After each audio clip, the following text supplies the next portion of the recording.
may yuridillahu bi khairan yufaqihu fiddin. Amma ba'd. Kaum muslimin wal muslimat rahimakumullah, teman-temanku semuanya, adik-adikku semuanya, para pelajar, mahasiswa, juga masyarakat di Wageningen, Belanda, dan di mana saja berada.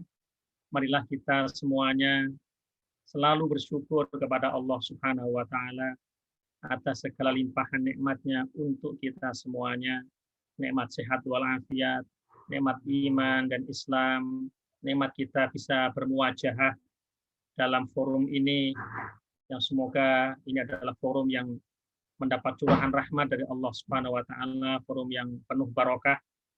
Wa in ta'uddu ni'matallahi la tuhsuha. Jika engkau hitung nikmat Allah, engkau tidak akan mampu untuk menghitungnya. Salawat dan salam senantiasa kita sanjungkan ke pangkuan baginda Rasulullah Sallallahu Alaihi Wasallam. Semoga dengan kita mencintai baginda Rasulullah Sallallahu Alaihi Wasallam dalam bentuk nyata, kita mengamalkan sunnah-sunnahnya, mengikuti ajaran-ajarannya, mengedepankan cinta kepada beliau dari segala yang ada di atas muka bumi ini, kemudian memperbanyak selawat untuk beliau, kita benar-benar kelak diakui oleh baginda Rasulullah Sallallahu Alaihi Wasallam sebagai umatnya dan kelak dikumpulkan bersama dengan beliau di surganya Allah Subhanahu wa Ta'ala. Amin, amin, ya Rabbal Alamin. Baginda Rasulullah pernah bersabda, "Mayyuridillahu bi khairan yufaqihu fiddin." Siapa yang Allah kehendaki kebaikan, maka Allah akan memberikan pemahaman pada orang itu agamanya Allah Subhanahu wa Ta'ala.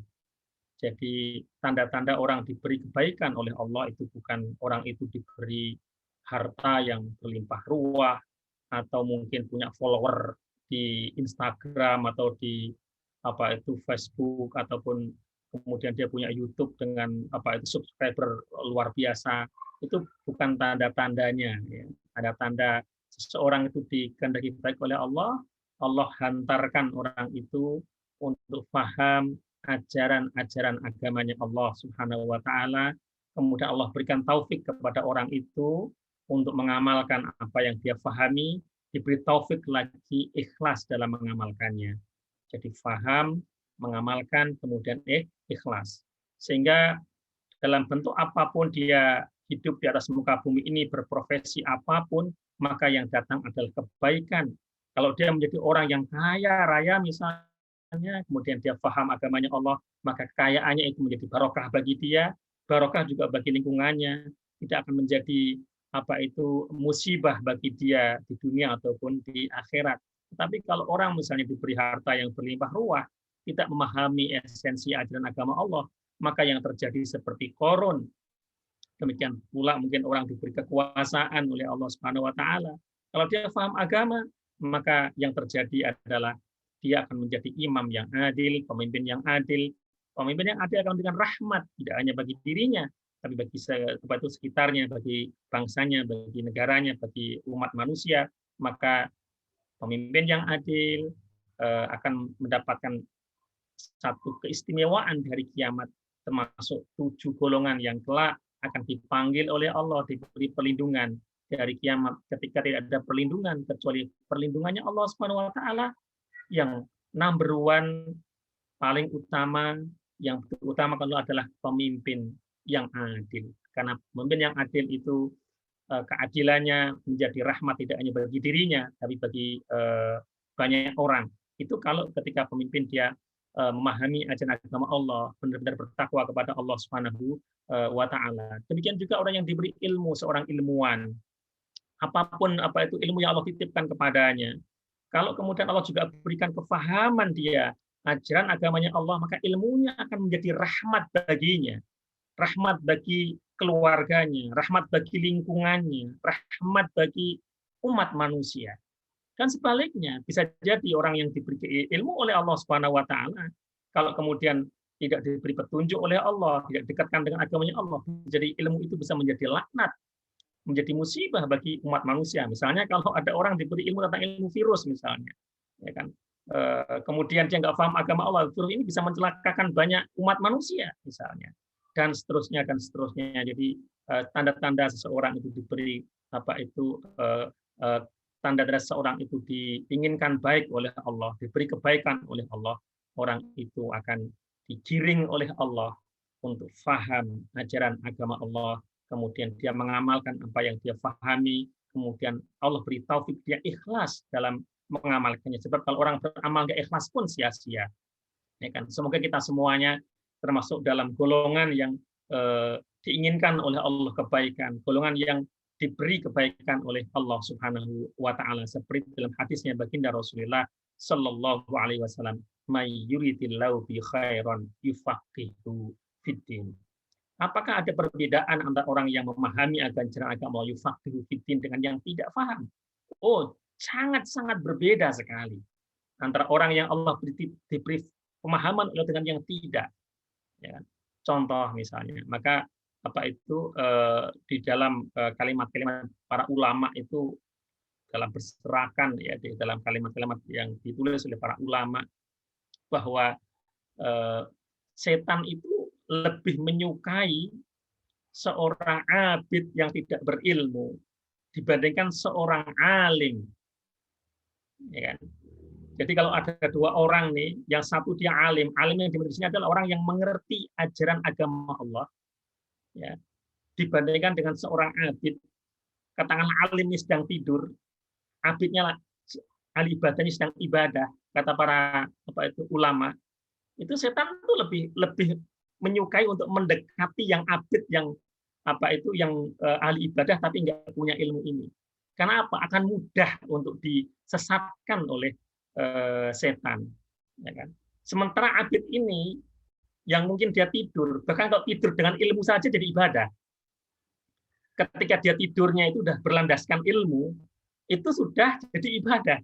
Misalnya orang tertidur nih, seorang yang ngerti, yang faqih, diberi apa itu pemahaman oleh Allah, dia mau tidur jam 8 lah misalnya, kalau apa itu kita apa itu di sana mungkin lepas isya persis itu udah mau tidur begitu ya, tidur. Tapi tidurnya sekarang dia paham ajaran agama Allah, ya, dia wudhu dulu, kemudian dia baca zikir sebelum tidur, baca tasbih 33 kali, ya kan? Baca hamdalah 33 kali, membaca takbir 34 kali, seperti yang diajarkan oleh Rasulullah kepada putrinya, yaitu Fatimah radhiyallahu anha. Kemudian baca doa, baca ayat kursi. Kemudian punya niat. Ya, nanti saya tidur, nanti jam sekian saya mau bangun, ya kan? Niat saya bangun adalah untuk qiyamul lail, kemudian untuk murojaah, membaca ulang pelajaran yang tadi saya dapatkan dari kampus sampai subuh misalnya. Ada niat seperti itu. Tertidur. Ya kan? Kemudian dia tidur. Sementara yang mungkin yang tadi abid itu ya dia nggak tidur niatnya, tapi kemudian nggak jelas dia itu lagi ngapain, itu nggak jelas. Ya kan? Sholatnya itu sholat apa nggak jelas misalnya, hanya berbekal semangat saja. Nah, setan ini akan lebih menyukai menggoda kepada yang abid ini dibandingkan yang alim tadi ini. Kenapa? Karena alim ini bangun, ya kan? Wah, gitu kan. Bangunnya ini menjadi zikir kepada Allah, menjadi dan seterusnya. Sebab tidurnya saja sudah apa itu sudah ibadah, kira-kira begitu. Ini ilustrasi kecil yang sering disampaikan oleh para ulama dalam kitab-kitab pentingnya apa itu tafaqquh fiddin, memahami ajaran agama Allah Subhanahu wa taala. Jadi memang sangat berbeda. Contoh lagi, nanti juga akan kita bahas perbedaan orang yang memahami cinta dalam koridor tafaqquh fiddin dengan yang tidak memahami cinta dalam koridor tafaqquh fiddin, akan beda sekali nilainya, akan beda sekali apa itu barokahnya. Bahkan sama-sama ini antara orang yang diberi pemahaman oleh Allah, mayyutillah bi khairin yufaqihu fiddin, sama-sama berangkat ke Belanda misalnya S2, kuliah di Wageningen, kuliah di Leiden, kuliah di Maastricht dan seterusnya ya di berbagai macam ini. Ini antara orang yang Allah berikan pemahaman bagaimana seharusnya menata niat berangkat ke luar negeri untuk thalabul ilmi dengan yang tidak, itu nilainya berbeda. Ya kan?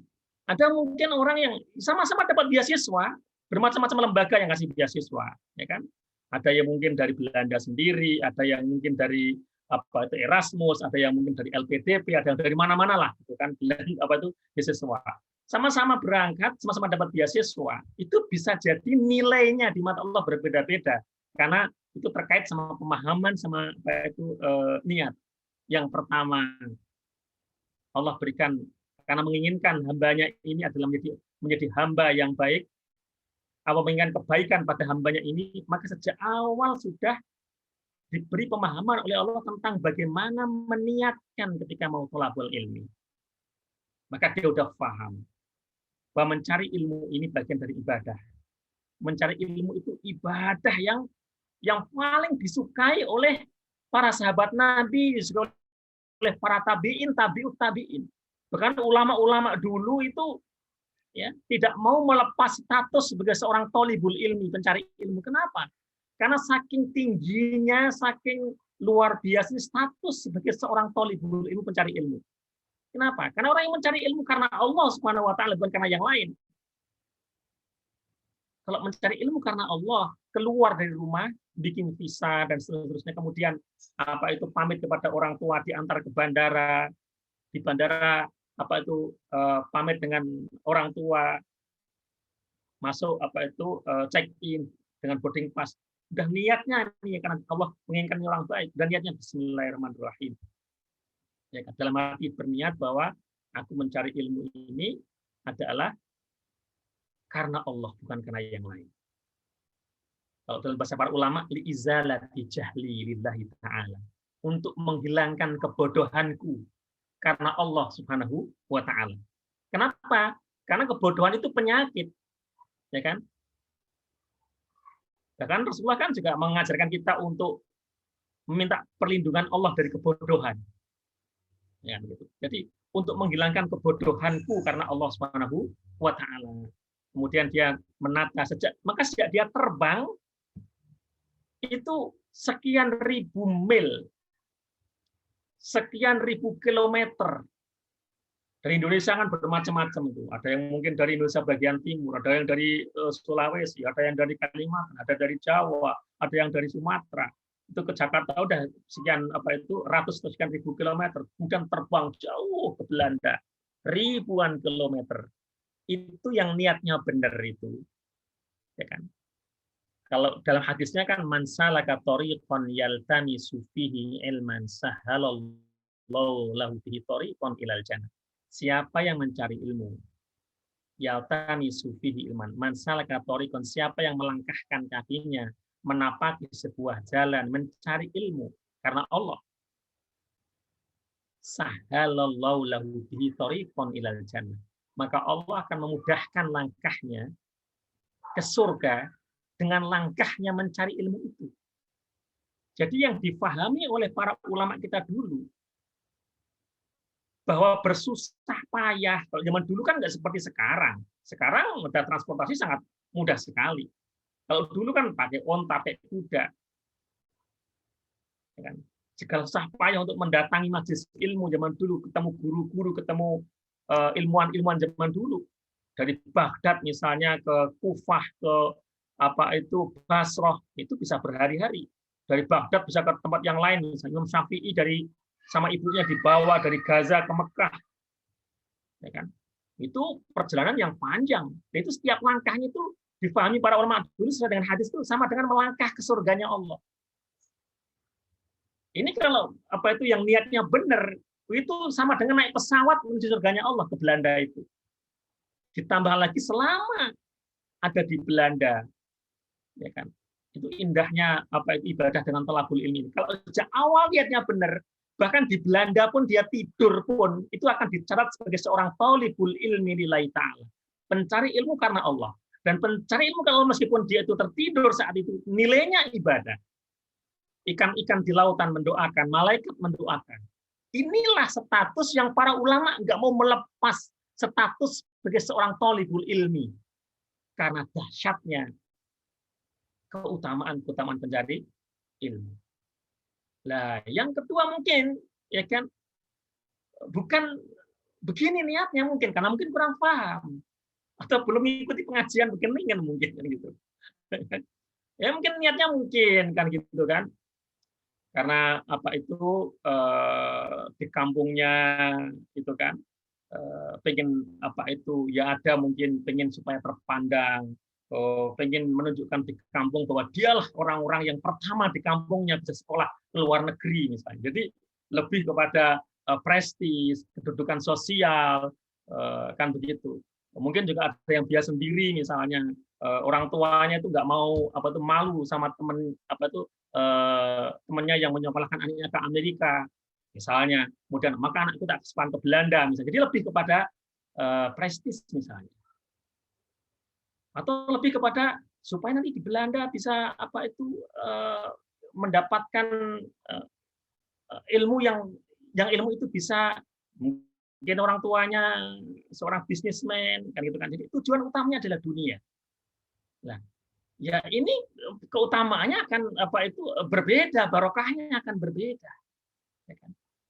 Maka teman-teman semuanya akan sangat berbeda orang yang diberi apa itu kefahaman oleh Allah SWT tentang niat mencari ilmu dengan yang tidak diberi kefahaman oleh Allah Subhanahu wa taala. Berikutnya sekarang kita bicara tentang cinta. Sama juga orang yang memahami cinta dengan frame ajaran agama Allah dengan yang tidak, itu nilainya berbeda sekali. Oke, saya perkenalkan, saya akan apa itu membagi apa itu slide ya. Kita akan sama-sama mengkaji tentang undang-undang cinta. Oke, udah tampak ya? Sudah, Kang. Baik. Kita akan mengkaji undang-undang cinta dalam Al-Qur'an dan hadis. Sebenarnya di dalam Al-Qur'an itu semuanya isinya cinta. Hadis semuanya isinya cinta.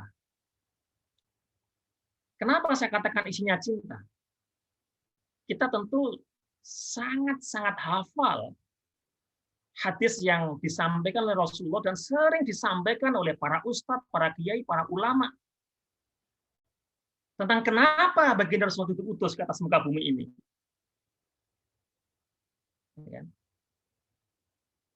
Allah menjelaskan di dalam Al-Quran,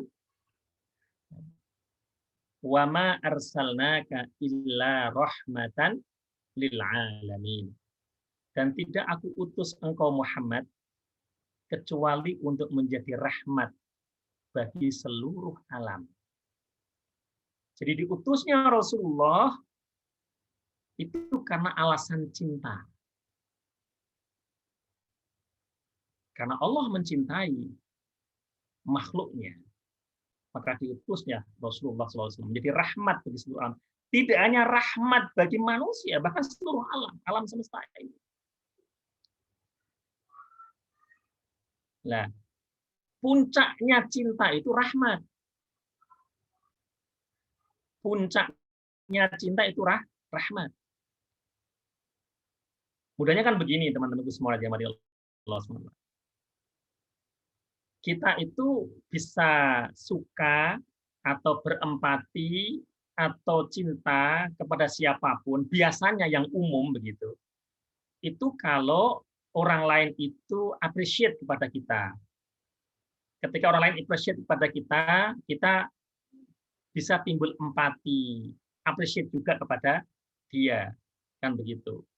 Kalau kita bikin status, misalnya di Instagram, kepada orang-orang yang like status kita, kita juga ada rasa like juga, rasa suka juga. Misalnya kita bikin apa itu video, kita share di YouTube. Kalau komentarnya bagus-bagus, biasanya kepada komentar yang bagus itu kita suka. Tapi kalau pada komentar orang-orang yang nyinyir, misalnya, itu secara normalnya manusia kepada yang nyinyir, apalagi yang tidak suka. Pada orang yang benci kepada kita, ya kan, umumnya akan susah untuk membalas dengan cinta. Benci, paling nggak mungkin kita nggak benci tapi kemudian nggak suka gitu aja. Kan begitu. Rata-rata kan begitu. Nah, itu masih taraf level-level cinta yang ada di bawah. Ketika seperti itu. Nah, kalau udah levelnya itu mampu untuk mencintai bahkan kepada yang membenci sekalipun, itulah levelnya rahmah. Rahmah itu level sudah mampu mencintai bahkan kepada orang yang memusuhi. Nah, di atas muka bumi ini, yang memiliki sifat seperti itu paling tinggi kadarnya, itulah Muhammad Sallallahu Alaihi Wasallam. Itu Muhammad Sallallahu Alaihi Wasallam. Yang punya sifat sampai ingin menyelamatkan seluruh umatnya tanpa kecuali. Kalau ada cara bisa ditempuh, akan dia tempuh. Gimana menyelamatkan umatnya? Ya itulah Rasulullah Muhammad Sallallahu Alaihi Wasallam. Ada banyak hadis tentang masalah ini misalnya. Semua nabi itu punya doa-doa andalan. Dan semua nabi itu sudah menggunakan doa andalannya itu ketika nabi-nabi itu hidup di dunia ini. Doa andalan sudah digunakan semuanya. Kecuali baginda Rasulullah Sallallahu Alaihi Wasallam. Doa andalannya, doa pamungkasnya, ya kan? Itu beliau simpan untuk umatnya nanti di akhirat. Ketika umatnya memerlukan pertolongannya, saat itulah barulah Rasulullah akan menggunakan doanya. Dan itu adalah asy-syafa'ah al-uzma, syafaat yang paling besar. Itulah baginda Rasulullah SAW. Baginda Rasulullah SAW kita ingat semuanya ketika beliau berdakwah ke Taif, dilempari batu, orang-orang Taif itu sebenarnya masih saudara jauh dengan Rasulullah, berharap ketika penduduk Mekah itu menolak beliau, ya orang kafir Quraisy menolak beliau berharap bahwa saudara jauhnya yang ada di Taif itu mau menerima beliau. Ternyata ketika sampai di sana, ya kan, justru beliau dikuyo-kuyo, dihina dan lain sebagainya. Sampai malaikat ingin, kalau diperbolehkan oleh beliau, ingin mengambil gunung untuk ditimpakan kepada orang-orang Taif saat itu. Tetapi beliau membalas semua itu dengan cinta. Justru dibalas dengan mendoakan Allahumma hdi qaumi fa innahum la ya'lamun. Ya Allah, berilah petunjuk kepada kaumku karena mereka tidak mengetahuinya. Semua cara akan beliau gunakan untuk menyelamatkan umatnya. Jika ada kebaikan di atas muka bumi ini, sekecil apapun kebaikan itu akan menyelamatkan umatnya, beliau beritahu kebaikan itu. Dan jika ada hal-hal apapun, seremeh apapun, yang hal kecil itu bisa menyebabkan umatnya tergelincir pada kecelakaan masuk ke neraka, beliau akan beri peringatan supaya umatnya nggak tergelincir. Bahkan ketika dalam hal tidak adil kepada hewan itu bisa menyebabkan umatnya masuk neraka, Rasulullah beritahu, hadisnya jelas. Udzibat imra'atun fi hirratin sajanatha hatta matat. Rasulullah mengabarkan ada perempuan ya, yang diazab di neraka fi hirratin karena kucing. Sajanatha hatta matat. Yang kucing itu dikurung oleh perempuan itu sampai meninggal. Ya. Jadi berlaku tidak adil pada hewan sekalipun itu bisa menyebabkan seseorang masuk neraka. Diberitahu oleh Rasulullah, jangan sampai kamu berbuat tidak adil, bahkan kepada hewan sekalipun. Lah hadis ini kadang-kadang itu saya pernah membaca ini teman-teman yang tentang kesetaraan gender itu kadang-kadang terlalu sensitif. Dianggapnya ini hadis ini itu merendahkan martabat perempuan katakan. Karena di situ kalimatnya kan yang diadab itu perempuan.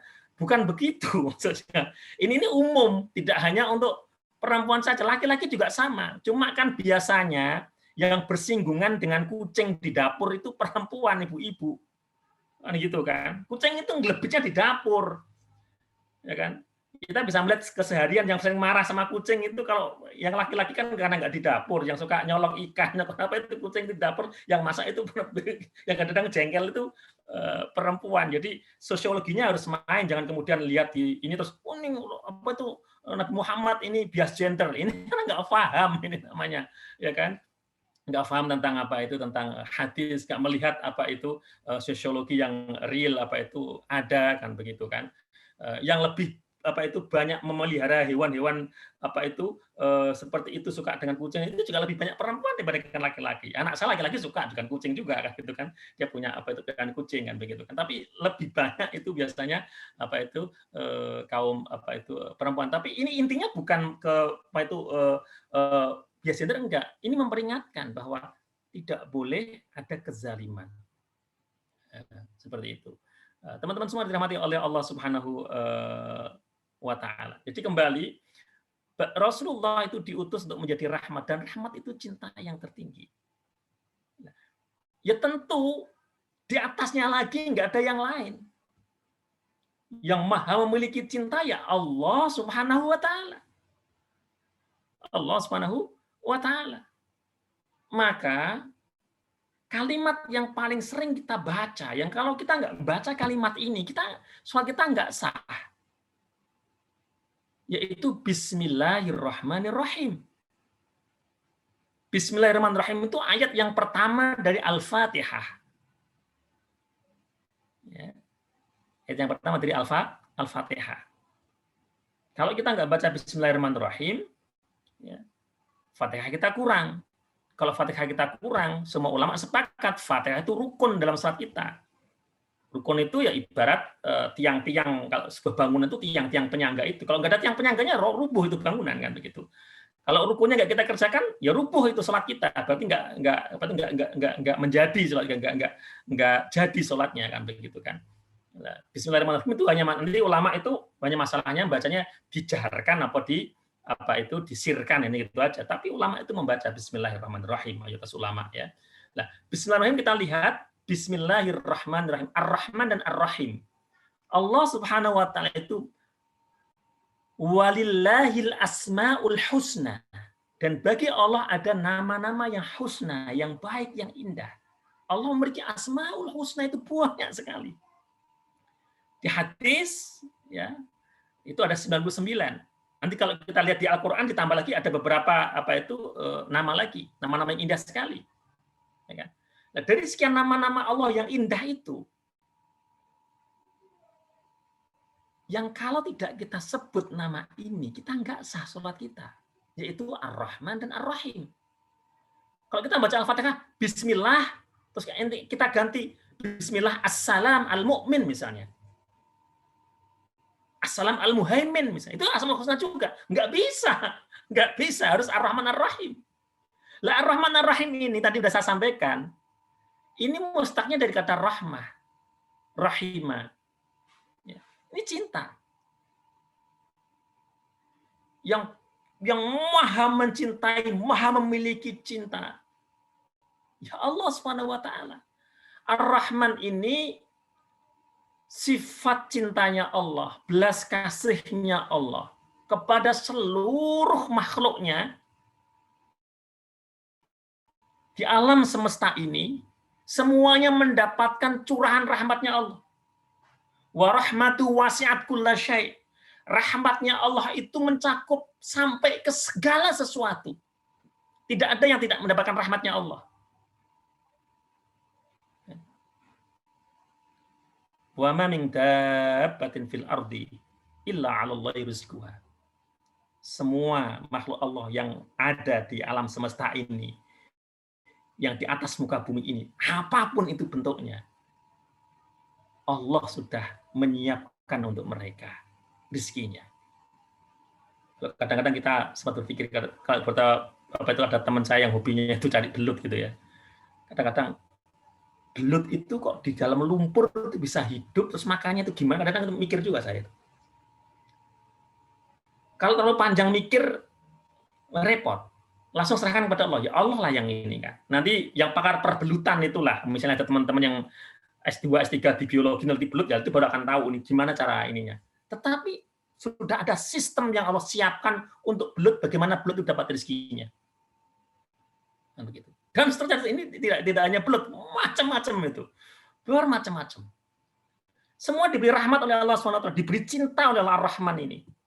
Dan di sini, ya kan, tadi saya sampaikan, puncak tertinggi dari hub, dari cinta itu rahmah tadi itu. Maka di Ar-Rahman ini contoh, kita kan diminta untuk meneladani sifat-sifat Asmaul Husnanya Allah di situ. Ar-Rahman kita diminta menjadi orang yang penuh kasih sayang. Ar-Rahman di sini Allah itu di bagian Ar-Rahman di sini semuanya itu diberi rahmat oleh Allah, diberi rezeki oleh Allah. Bahkan seandainya dia itu menentang Allah sekalipun, ngaku Tuhan sekalipun, tetap dikasih mata sama Allah, tetap dikasih oksigen sama Allah, tetap dikasih rezeki sama Allah. Menghina Rasulnya sekalipun tetap diberi rezeki oleh Allah. Ya kan? Fir'aun itu makanannya enak-enak dia raja kan, nantang Allah dia. Dikasih makan enak. Ya kan? Karena sifat rahmatnya Allah ini nggak membeda-bedakan. Semuanya itu diberi jatah sesuai dengan yang sudah ditentukan oleh Allah di Lauhul Mahfuz. Jatahnya sama. Ya. Dia diberi kesehatan juga. Dia meskipun misalnya ini ada orang ateis, nggak percaya sama Tuhan, nggak percaya sama Allah gitu. Kalau dia belajar serius, pintar juga dia. Dia bisa menemukan teori APB. Karena Allah Maha Rahman Rahim. Tapi kalau orang Muslim nggak mau belajar, bisa bodoh juga dia. Kan itu. Di sini ini sifat rahmatnya Allah di sini. Kadang-kadang kita sering menempatkannya itu kadang-kadang keliru. Soalnya kalau udah sudah sholat tepat pada waktunya, itu pasti ujian pasti lurus kan itu kan. Ya kalau nggak belajar bisa gagal. Ya. Lah kalau belajar sungguh-sungguh, ya kan, ditambah dengan kita sholatnya tepat pada waktu, tempat doanya, selain akan lulus juga akan barokah. Lah barokah itu nggak sekedar barokah di dunia saja, barokah sampai akhirat. Itu yang kita pahami di situ. Ya kan? Kadang-kadang kan kalau kita ngomong gitu kan sama orang-orang yang agak agak dangkal menurut saya pemahamannya misalnya ya. Kadang orang begini, ngapain saya sholat? Saya kok nggak kaya-kaya. Itu kok orang yang nggak pernah sholat malah kaya-kaya itu. Di kota saya itu yang punya hotel itu malah orang nggak pernah sholat malah, misalnya gitu-gitu. Ini pemahaman yang dangkal karena sholat itu bukan jurusan kaya, beda jurusan. Ya kan? Sholat itu bukan jurusan untuk kaya. Kalau kamu sholat untuk kaya keliru, ya kan? Nah niatmu sholat untuk kaya itu keliru, bukan itu jurusannya. Sholat itu kita untuk ibadah kepada Allah, zikir kepada Allah Subhanahu wa Ta'ala. Jurusannya sholat itu, jurusan utamanya sholat itu adalah di akhirat kita nanti. Awwalu ma yuhasabu bihil abdu yaumal qiyamati as-sholah. Yang dihisab pertama kali besok dari kiamat dari seorang hamba itu sholatnya yang kita akan dihisab. Dihisab itu sholatnya. Maka kalau nanti di akhirat itu naudzubillah orang-orang yang tergelincir kemudian masuk neraka. Mereka itu jujur. Ketika orang udah di akhir tuh nggak ada yang tidak jujur, semua jujur. Kan di Al-Quran itu ada dialog antara penghuni surga dengan penghuni neraka. Jadi yang di surga bisa melihat yang di neraka, ya mungkin kan dulu di dunia akrab gitu kan, kemudian dicari kok nggak ketemu, ternyata kok, "Loh kamu kan yang kono Kang, di neraka Kang," gitu. Kemudian ditanya, "Loh, kamu kok bisa di neraka tuh gimana ceritanya?" Kan begitu. Penghuni surga bertanya kepada penghuni neraka di dalam Al-Qur'an, "Mas salakakum fi saqar?" Apa yang menyebabkan kalian itu kok terjerumus masuk neraka? Penyebabnya apa? Kenapa kamu masuk neraka? Padahal kamu dulu pinter. S2, S3 dari Eropa. Kamu tuh juga dikenal sebagai orang yang mendapat banyak penghargaan. Tapi kok sekarang kamu di neraka? Masalah kakum fisakor. Qalu, penghuni neraka itu menjawab, lam naku minal musallin. Kami tidak termasuk orang-orang yang sholat. Jadi jurusan sholat itu jangan langsung kemudian itu keliru. Itu keliru. Kalau mau kaya jurusannya bukan begitu. Kalau mau kaya ya seperti Abdurrahman bin Auf. Ya kan? Daluni ala suq. Tunjukkan kepadaku pasar mana. Lah ini kalau mau apa itu mau kaya. Kan daluni ala suq. Ada ilmu bisnis dan seterusnya, tekun di sana. Nah, seorang muslim seperti apa? Muslim itu ya seimbang. Ya kan? Dunia dijadikan mazra'atul akhir. Dunia ini dijadikan ladang untuk akhirat. I'mal lidunyaka ka'annaka ta'ishu abada wa'mal li akhiratika ka'annaka tamutu ghada. Beramallah untuk duniamu ka'annaka ta'ishu abada. Seolah engkau akan hidup selama-lamanya. Ketika engkau sedang beramal untuk duniamu, berbisnis misalnya, ya berbisnislah sungguh-sungguh semaksimal mungkin seolah kamu akan hidup selamanya. Tetapi begitu panggilan salat datang, saatnya untuk qiyamul lail, saatnya membaca Al-Qur'an, wa'mal li akhiratika ka'annaka tamutu ghada. Beramallah untuk akhiratmu seolah kamu besok akan mati. Nah, Ar-Rahman ini kembali tadi itu Ar-Rahman ini adalah sifat belas kasihnya Allah, cintanya untuk seluruh makhluknya tidak dibeda-bedakan, semuanya akan mendapatkan curahan rahmat Allah Subhanahu di atas muka bumi ini. Bahkan orang yang menentang Allah sekalipun akan tetap diberi makan sama Allah. Orang yang apa itu mendustakan ayat-ayat itu enggak kemudian terus nggak bisa ngomong itu enggak, tetap dikasih. Bahkan bisa fasih dia. Ngomongnya itu bisa fasih. Kalau dia berlatih untuk fasih ya. Nah, begitu. Lah Ar-Rahim ini sifat rahmatnya Allah khusus untuk hamba-hambanya yang beriman kelak di akhirat. Di akhirat itu kelak yang mendapatkan rahmatnya Allah hanya hamba-hamba Allah yang beriman kepada Allah Subhanahu wa taala. Lah, ada hadis yang menjelaskan perumpamaan rahmatnya Allah di akhirat yang Ar-Rahim ini dengan perumpamaan rahmatnya Allah yang dibagi kepada seluruh makhluk Allah sejak Allah apa itu menciptakan makhluknya sampai nanti hari kiamat itu ibaratnya adalah lautan yang luas, kemudian jarum dimasukkan ke dalam lautan, air yang menempel di jarum, itulah rahmat Allah yang dibagikan kepada seluruh makhluknya di atas muka bumi ini. Termasuk rahmat kepada orang-orang yang nggak beriman kepada Allah diberi makan, rahmat kepada orang-orang yang ateis, kemudian dia bisa punya kekayaan yang berlimpah ruah, semuanya itu termasuk bayi yang beri curahan rahmat oleh ibunya itu juga karena rahmatnya Allah itu tuh dari seperti air yang nempel pada jarum yang dicelupkan kepada air dalam samudra yang sangat luas itu. Lah samudra yang luas itu itulah rahmatnya Allah kelak di akhirat untuk hamba-hambanya Allah yang beriman.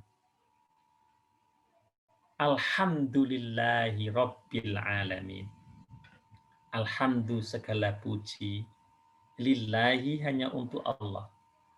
Rabbil alamin, pemelihara seluruh alam, pendidik seluruh alam. Tuhan seluruh alam. Jadi Rob ini maknanya sangat luas sekali. Rabbul Alamin itu termasuk ketika Allah tanpa kita minta, itu sudah mengatur detak jantung kita, udah mengatur menyetel sistem dalam tubuh imun dalam tubuh kita melawan virus. Semua disetel oleh Allah Subhanahu wa taala tanpa kita minta. Itu masuk di Rabbul Alamin ini. Alam semesta ini dengan ozonnya, dengan semuanya itu diatur oleh Allah Subhanahu wa taala, ini masuk di Rabbul Alamin ini. Ya. Sesungguhnya kalau dalam aturan Allah semuanya beres-beres saja. Tetapi kemudian yang bikin problem itu kan manusia. Zuharul fasadu fil barri wal bahri bima kasabat aydin nas. Adanya kerusakan di laut dan di bumi itu karena ulah tangan manusia. Dan begitu. Sekarang ini banjir di mana-mana di tanah air kita. Ya karena kalau boleh jujur, ya memang tanah-tanah yang semestinya masih harus ada tanaman yang rimbun supaya bisa menyerap air, itu sudah banyak yang gundul. Kan begitu. Siapa yang bikin kerusakan? Ya kita sendiri manusia. Ya. Kalau dijaga betul itu kan mestinya nggak akan begitu. Ya kan? Ilmuwan yang paham tentang ilmu lingkungan tahu persis. Mestinya dijaga keseimbangan itu. Tapi kita nggak menjaganya. Nah, Rabbul Alamin ini juga menegaskan lagi betapa Allah itu sangat mencintai makhluknya. Memelihara kita. Diulang lagi, Ar-Rahman Ar-Rahim. Kalau kita memahami ini, kita akan tahu. Kalau misalnya, biasanya, kita itu bisa menyukai seseorang, itu kan berbanyak sebab suka itu. Suka itu pertama kadang-kadang karena memang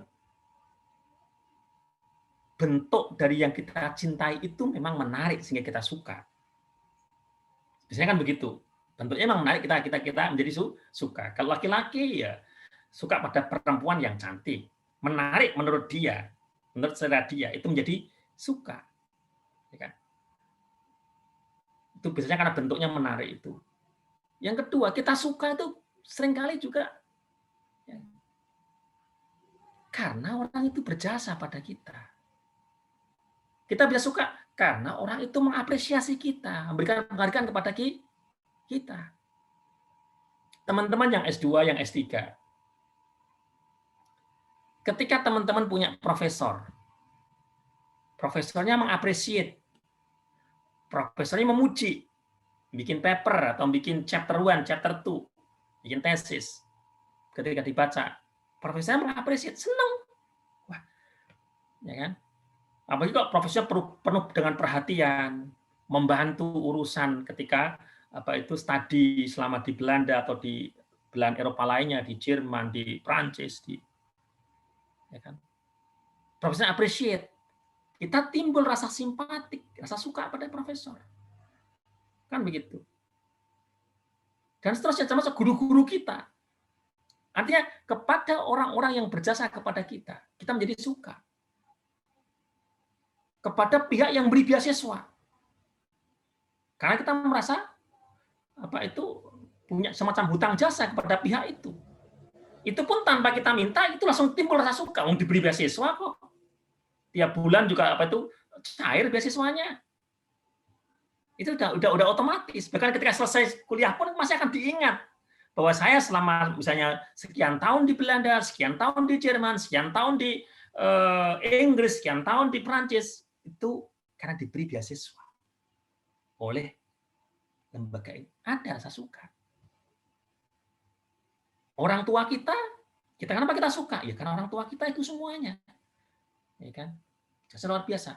Lah kalau kita boleh jujur lagi, di atas itu semuanya, ya Allah Subhanahu wa taala. Kalau kita mau jujur. Ya kan? Yang beri beasiswa kita itu pun dapat rezeki itu yang ngatur juga Allah Subhanahu wa taala. Jadi sebenarnya yang ngasih kita ini siapapun lewat apapun bentuknya, rezeki yang sampai kepada kita itu muaranya adalah dari Allah Subhanahu wa taala. Orang tua kita, guru kita, siapapun yang baik kepada kita, itu adalah bagian dari wasail, wasilah-wasilah yang Allah siapkan untuk rizki itu sampai kepada kita.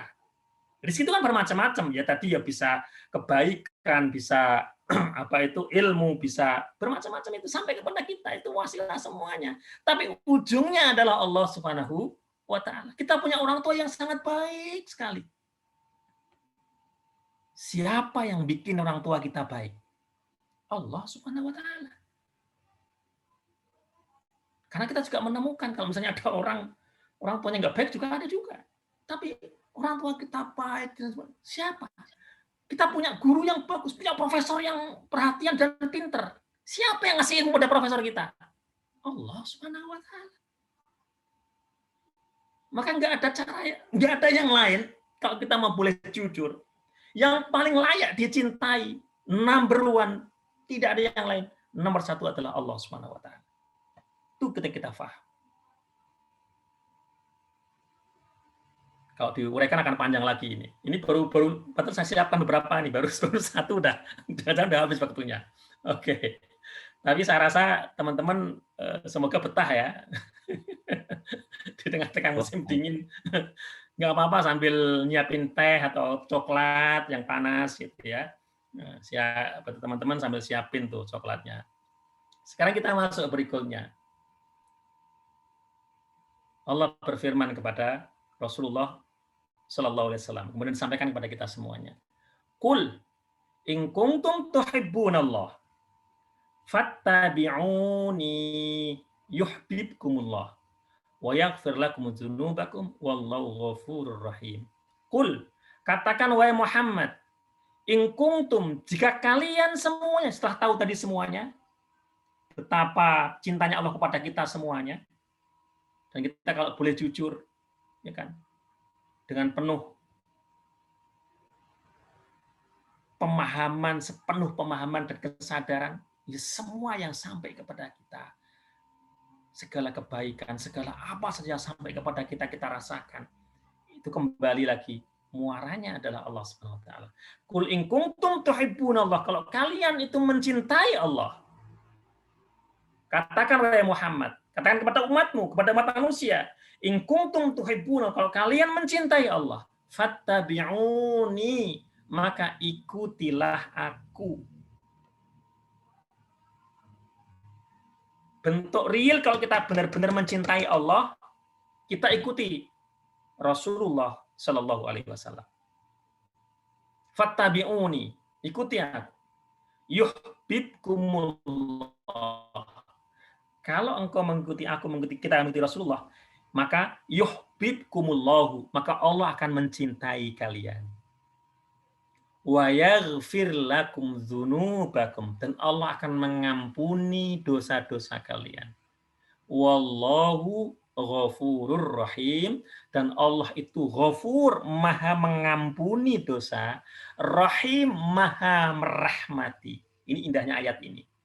Ini sebenarnya sudah jelas sekali. Kalau kita mencintai Allah, kita diminta mencintai Rasulullah, mengikuti Rasulullah. Kalau kita udah bisa mengikuti Rasulullah, mengikuti ajaran Rasulullah, Allah akan mencintai kita. Allah mengampuni kita, dosa-dosa kita. Kalau udah diampuni oleh Allah, ya nggak ada yang lain. Masuknya ya ke surganya Allah Subhanahu wa taala. Wallahu ghafurur rahim. Allah Maha Pengampun. Karena surganya Allah itu tidak akan dimasuki oleh orang yang berdosa. Surganya Allah tidak akan dimasuki oleh orang yang berdosa. Artinya kalau orang udah masuk ke surganya Allah, dosanya udah diampuni oleh Allah Subhanahu wa taala. Kalau masih ada masalah, bahkan dosa dengan anak Adam, dia belum bisa masuk surganya Allah sampai diselesaikan urusan dengan anak Adam. Maka itu ada yaumul hisab besok itu. Maka hati-hati kita. Jangan sampai kita harus ikhtiar semaksimal mungkin. Jangan sampai kita ini membawa masalah dengan sesama kita. Kita bawa masalah itu sampai ke persidangan akhirat, jangan sampai. Karena itu akan bikin masalah. Ya kan? Nanti di sana akan panjang urusannya, jangan sampai. Kepada Allah kita jangan lupa untuk terus seperti yang diajarkan oleh baginda Rasulullah, banyak beristighfar, terus taat kepada baginda Rasulullah Shallallahu Alaihi Wasallam. Bawahnya, la yu'minu ahadukum hatta akuna ahabba ilaihi min walidihi wa waladihi wan nasi ajma'in. Ini hadis sahih di Sahih Bukhari. Tidak beriman kalian hatta akuna, sampai aku ini Rasulullah ahabba ilaihi, lebih dia cintai min walidihi, dari kedua orang tuanya, wa waladihi, dan anaknya, wan nasi ajma'in, dan manusia semuanya. Ini ada kisahnya, Umar bin Khattab itu suatu ketika menjumpai Rasulullah dan mengatakan, wahai Rasulullah, aku mencintai dirimu melebihi segala sesuatu kecuali diriku sendiri. Artinya Umar itu jujur, Umar, bahwa dirinya masih dia lebih cintai dibandingkan Rasulullah. Rasul mengatakan, oh belum Umar, kamu belum beriman kamu Umar. Sampai nanti Umar datang, sekarang Rasul, aku udah bisa mencintai dirimu melebihi diriku sendiri.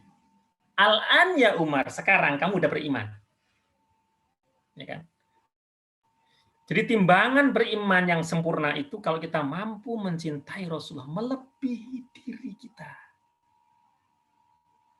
kedua orang tua kita, anak kita, dan seluruh umat manusia. Maka lihatlah para sahabat Nabi.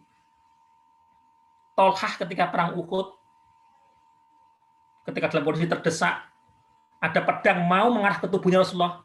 Saat itu nggak ada digunakan untuk menangkis, langsung tangannya digunakan untuk menangkis. Karena apa? Rasul lebih dia cintai dibandingkan dirinya. Maka tangan Tolhah ini jari-jarinya terputus.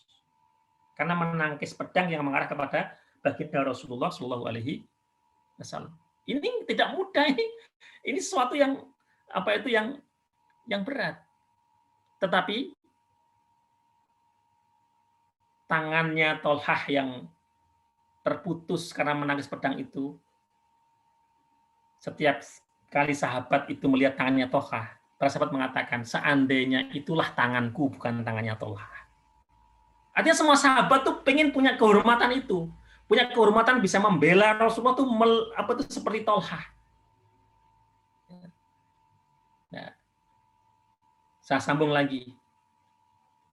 La yu'minu ahadukum, sabda Rasulullah.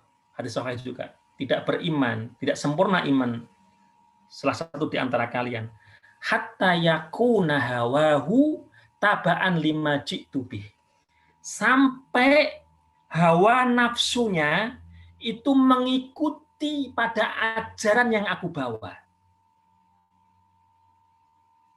Jadi tanda-tanda seseorang itu imannya sempurna itu kalau hawa nafsu kita itu bisa mengikuti apa yang diajarkan oleh baginda Rasulullah SAW. Ini kan tidak mudah ini. Karena hawa nafsu kita itu ego kita. Betapa banyak dari kita itu ketika keinginan kita kemudian bertemu dengan satu ajaran Rasulullah, tetap yang kita menangkan adalah keinginan kita, hawa nafsu kita. Misalnya, ya kan? Ajaran Rasulullah itu kan meminta kita untuk menutup aurat. Dan auratnya menurut ulama kan jelas ya, aurat itu seluruh perempuan seluruh tubuh kecuali muka dan telapak tangan itu aurat. Tapi masih banyak, ya kan? Ya kalau ditanya apakah cinta Rasulullah, cinta. Tapi ketika di prakteknya, gitu kan, ketika Rasulullah mengajarkan tutup aurat, tetap aja dia nggak mau nutup. Kenapa? Karena hawa nafsu dia, hawa nafsunya. Aku tuh kalau misalnya harus pakai jilbab itu kurang modis. Nah, begitu ada hawa nafsunya begitu kurang modis. Kemudian dan seterusnya. Ya. Saatnya sholat, panggilan sholat. Kita tahu semuanya. Ini panggilan sholat nih. Kita lagi asik entah apalah, macam-macam lah asik itu. Sebenarnya Islam juga indah. Ada maka waktu itu kan waktu sholat itu ada ya. Maghrib dari sekian sampai jam sekian, asar jam sekian. Kalau nggak bisa di awal, ya tetap boleh di tengah, boleh di akhir. Tapi jangan sampai keluar waktu. Kalau yang bagus di awal. Awal waktu itu paling bagus. Ya, tapi kan ini sama hatul Islam, toleransi Islam, karena mungkin umatnya ini kan kita semua juga punya urusan macam-macam kan.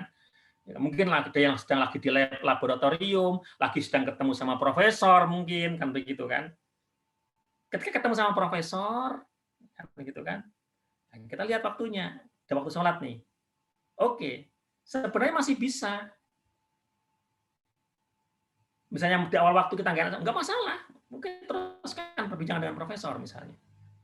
Yang paling penting jangan sampai keluar waktu sholat, kemudian kita nggak sholat. Hanya karena pengen ketemu profesor. Sebenarnya kan bisa saja. Udah apa itu perbincangan itu dicukupkan seperti apa. Yang penting udah ketemu sama profesor, ya kan. Set. Kemudian dan sebenarnya itu kadang-kadang ketakutan itu. Takut kalau tersinggung. Kadang-kadang ketakutan itu nafsu kita sendiri. Sebenarnya kalau kita sampaikan apa adanya juga nggak masalah. Tidak masalah. Dan mereka sangat appreciate kan gitu kan.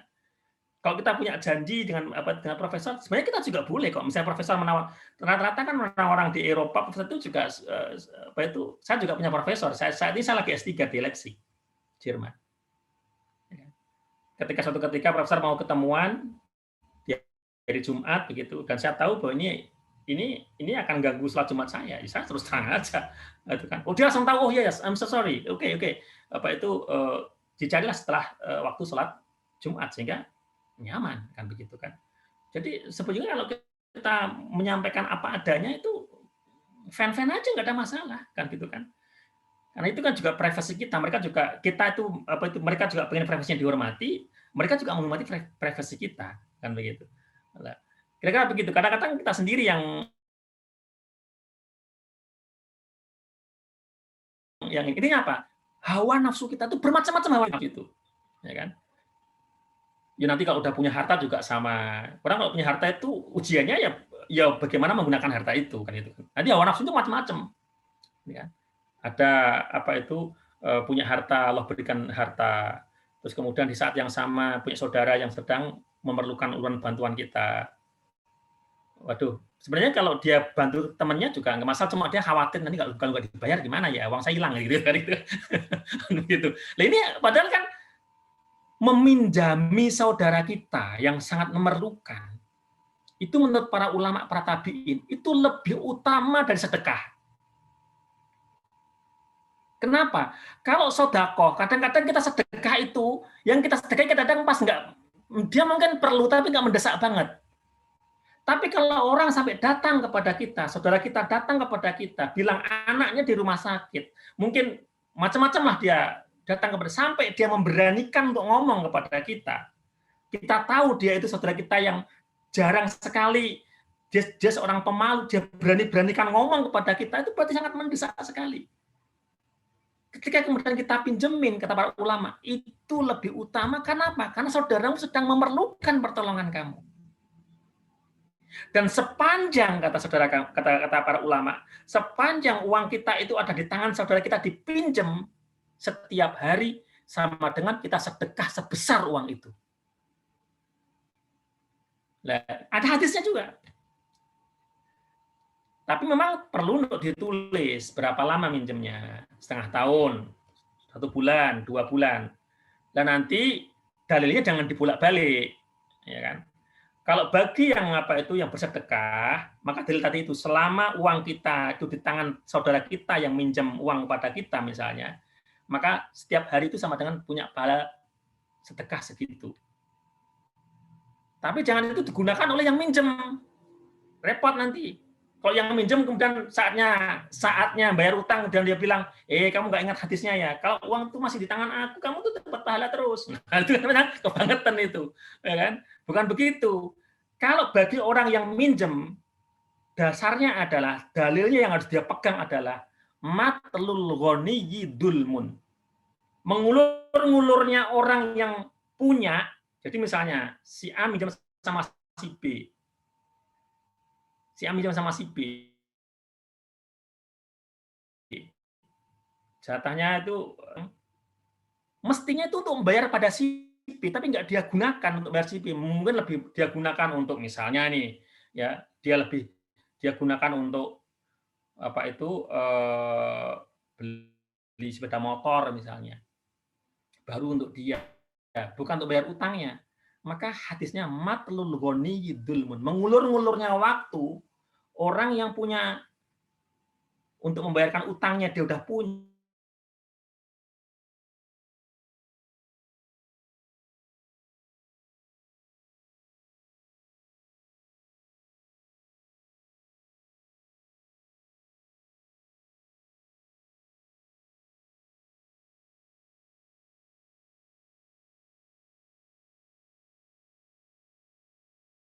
Nafsu kita itu mampu ya kita letakkan mengikuti ajaran baginda Rasulullah SAW, dan ini tidak mudah. Berikutnya, sekarang apa keutamaan kita mencintai dengan cara yang benar? Hadisnya di sini. An Sabitin an Anas bin Malik, anna rajulan qala, ya Rasulullah mata sa'ah? Qala wa ma'adatta laha. Wa ma'adatta lis-sa'ah di sini. Di tempat yang lain wa ma'adatta laha. Qala la illa anni uhibbullaha wa rasulah. Qala fa innaka ma'aman ahbabta. Qala Anas fama farihna bi syai'in ba'dal Islam farhana bi qaulin Nabi sallallahu alaihi wasallam innaka ma'aman ahbabta.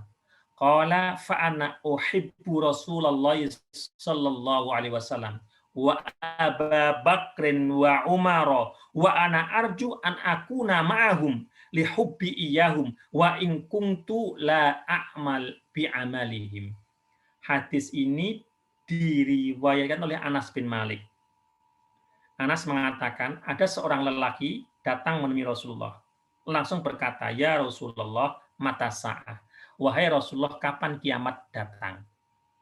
Qala, baginda Nabi menjawab, wa ma a'datta lis-sa'ah. Apa yang kamu siapkan untuk hari kiamat? Seolah-olah itu begini, kamu ini kok datang-datang nanya langsung kiamat datangnya kapan, bukan tanya yang lain. Terus yang kamu siapkan itu untuk menghadapi kiamat itu apa? Kok langsung nanyakan kiamat itu loh. Kamu memang berani menemui kiamat? Gitu, udah siap dengan hari kiamat. Yang kamu siapkan untuk hari kiamat itu apa? Qala la. Tidak ada persiapan. Di tempat yang lain redaksinya qala la ma'adattu syai'an. Aku enggak punya persiapan apa-apa untuk menghadapi hari kiamat.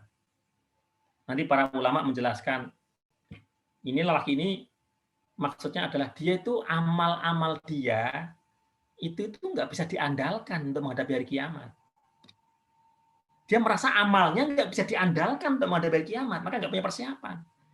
Illa anni uhibbullaha wa rasul. Hanya saja aku ini mencintai Allah dan Rasulnya. Jadi seolah-olah yang dia andalkan cuma ini. Kalau amal itu dia nggak bisa diandalkan. Dia nggak punya amal yang bisa diandalkan untuk menghadapi hari kiamat. Illa anni uhibbullaha wa rasulah. Tetapi aku ini puncak cinta kepada Allah dan Rasulnya. Qala, baginda Nabi kemudian bersabda, fa innaka ma'aman ahbabta. Sesungguhnya engkau bersama dengan orang yang engkau cintai. Di akhirat kelak maksudnya. Di akhirat kelak engkau akan bersama dengan orang yang engkau cintai. Artinya apa? Seolah Rasul mengatakan, karena engkau cinta Allah dan Rasulnya, kelak engkau akan bersama dengan Allah dan Rasulnya. Qala Anas yang melihat peristiwa ini, mendengar hadis ini, yang meriwayatkan hadis ini, kemudian berkata, fama farihna bi syai'in ba'dal Islam, farhana biqaul Nabi sallallahu innaka ma'aman ahbabta. Tidak ada yang membuat kami itu bergembira setelah Islam. Jadi setelah Islam, jadi mereka bergembira karena masuk Islam.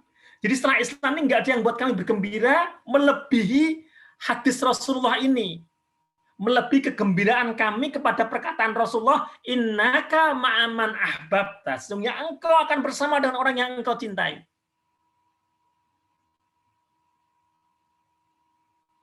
Anas kemudian mengatakan qala fa'ana uhibbu Rasulullah sallallahu alaihi wasallam. Aku mencintai Rasulullah sallallahu alaihi wasallam. Wa Abu Bakar dan Abu Bakar, wa Umar dan Umar. Aku mencintai Rasulullah, aku mencintai Abu Bakar, aku mencintai Umar. Wa ana arju an akuna ma'ahum, dan aku berharap aku akan bersama dengan mereka lihubbi iyahum, karena cintaku kepada mereka. Wa in kuntu la a'malu bi amalihim, meskipun aku tidak beramal seperti amalnya mereka. Ini cinta yang harus kita pahami di sini. Dalam Islam jelas sekali di sini, cinta punya makom, punya satu tempat yang spesial dalam Islam. Sejak awal bisa sampaikan Ar-Rahman Ar-Rahim, semuanya. Cinta ini punya spesial dalam Islam. Bahkan dalam ibadah, ibadah yang paling tinggi nilainya itu kalau ibadah pakai cinta. Kan kita baca yang ditulis oleh para ulama. Jadi tingkatan-tingkatan ahli ibadah. Orang yang beribadah itu kan macam-macam tingkatannya. Yang pertama itu tingkatan abid, maksudnya hamba sahaya. Jadi mentalnya itu mental ibadah seorang hamba sahaya. Hamba sahaya itu menuruti perintah tuannya itu karena takut kalau dicambuk sama tuannya atau takut mendapat murka dari tuannya. Maka dia ikuti apapun kata-kata tuannya meskipun dia enggak mungkin masih belum oke misalnya dengan perintah itu. Tapi dia ikuti karena takut dicambuk. Ini masih mental, levelnya level mental hamba sahaya. Itu sama juga. Apa salah? Ya enggak salah juga. Yang paling penting kan melaksanakan perintah itu. Cuma levelnya ini loh, levelnya itu level hamba sahaya. Kan begitu. Ada juga kan yang begitu kan. Kenapa kok dia tetap sholat? Karena takut masuk neraka. Karena takut ini tadi, ada ancaman tadi. Apa salah? Enggak salah. Tapi levelnya level paling bawah. Level berikutnya adalah level tujar. Tujar itu pedagang, pebisnis. Pebisnis itu melakukan sesuatu bukan karena takut, tapi enggak. Kalau dia level hitung-hitungan. Untung rugi. Dia sudah melewati level hamba sahaya. Dia levelnya sudah level menghitung untung dan rugi. Kalau aku cuma sholat sendirian di rumah, cuma 1 derajat pahalanya. Kalau aku ke masjid, 27. Aku pilih ke masjid. Kenapa? 27. Apa salah? Ketika orang beribadah itu menghitung-hitung pahala. Enggak salah. Bisa masih nggak salah karena memang sudah ada hadisnya. Karena manusia itu bermacam-macam ininya, maka ada yang diberi seperti itu, maka dalam Al-Quran itu kan ada ancaman, ada juga diberikan pahalanya kan begitu kan. Karena ada orang yang modelnya kalau ini aku dapatnya apa? Selalu begitu kan. Ada yang begitu. Aku dapatnya apa? Jadi begitu. Level yang paling tinggi udah nggak ngelihat ngitung-ngitung ini lagi udah bukan levelnya level hamba, dia udah level cinta. Udah level karena mencintai Allah. Walladzina amanu asyaddu hubban lillah. Dan orang-orang yang beriman itu sangat-sangat mencintai Allah Subhanahu wa taala. Udah levelnya ini udah level tertinggi dan ini untuk mencapai ke sana itu enggak mudah. Mungkin level kita masih kalau yang di level pertama yang kedua. Kan begitu. Untuk level kecinta itu sudah ridhonya Allah di atas segala-galanya. sudah nggak takut dengan apapun, karena yang tertinggi adalah dalam tujuan dirinya adalah waridwanullahi akbar, dan ridhonya Allah itu yang paling besar. Udah ridhonya Allah Subhanahu wa Ta'ala. Nah, kembali ke cinta di sini, ya. Kita bisa melihat, ya, bagaimana para sahabat Nabi memahami cinta. Dalam Islam itu cinta punya makom yang tinggi. Bahkan cinta itu bisa mensyafaati pemiliknya. Jadi dalam Islam itu kan ada syafaat namanya. Syafaat itu kalau dimudahkan ya penolong. Syafaat itu bisa berbentuk macam-macam. Tentu syafaat atas izin Allah Subhanahu wa Ta'ala. Syafaat yang paling besar itu syafaatnya Rasulullah SAW yang tadi saya sampaikan di awal tadi. Besok dari kiamat semua kita berhajat pada syafaatnya baginda Rasulullah Shallallahu Alaihi Wasallam. Nah, kalau kita baca hadis, kita akan mendapati yang bisa mensyafaati itu banyak.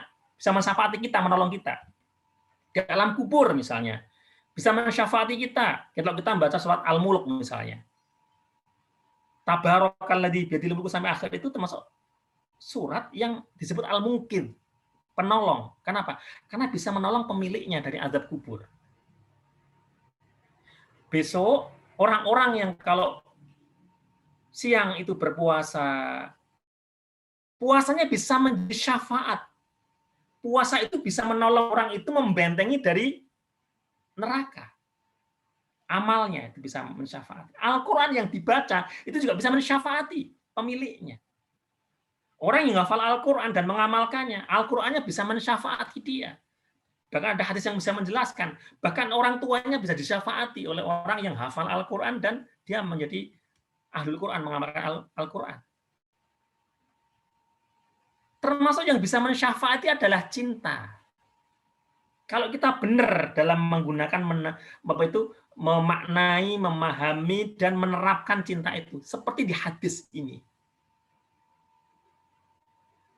Lihatlah kata Anas bin Malik, sahabat Nabi ini. Dia mengatakan, Ana uhibbu Rasulullah, aku mencintai Rasulullah.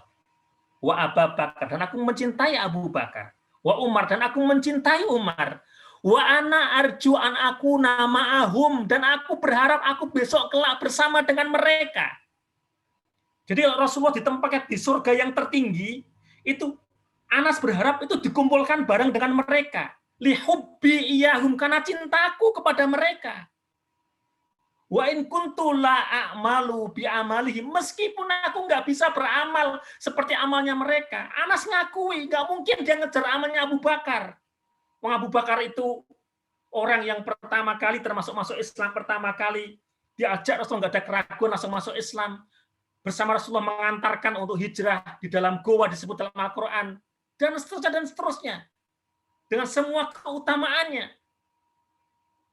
Anas ngakui nggak bisa beramal seperti Abu Bakar. Anas ngakui nggak bisa beramal seperti Umar, apalagi beramal seperti Rasulullah. Tetapi ada dia punya cinta. Karena Rasul bersabda, fa innaka ma'aman ahbabta, engkau akan bersama dengan orang yang engkau cintai. Engkau akan bersama dengan orang yang engkau cintai. Ini highlight-nya di sini. Poin pentingnya fa innaka ma'aman ahbabta. Kalau kita untuk bersama dengan Rasulullah harus beramal seperti Abu Bakar, seperti Rasulullah, waduh jauh kita. Tetapi kita akan bisa bersama dengan Rasulullah kalau kita punya cinta seperti Anas bin Malik ini kepada baginda Rasulullah SAW, dan dibuktikan dengan yang tadi di depan tadi ini, la yu'minu ahadukum hatta dan seterusnya. Lah, kembali sekarang kan lagi Valentine. Lah cinta kita mau buat seperti apa? Mau kita buat seperti apa? Sebenarnya kalau mau bertanya, kita akan bersama dengan siapa? Itu udah masing-masing udah punya jawaban berada dalam diri masing-masing. Karena masing-masing itu punya perasaan. Sekarang yang paling kamu cintai, yang paling kita cintai siapa? Itu yang akan bersama dengan kita. Itu itu yang akan bersama dengan kita, yang akan menemani kita bisa di akhirat. Fa innaka ma'aman ahbabta. Engkau akan bersama dengan orang yang engkau cintai.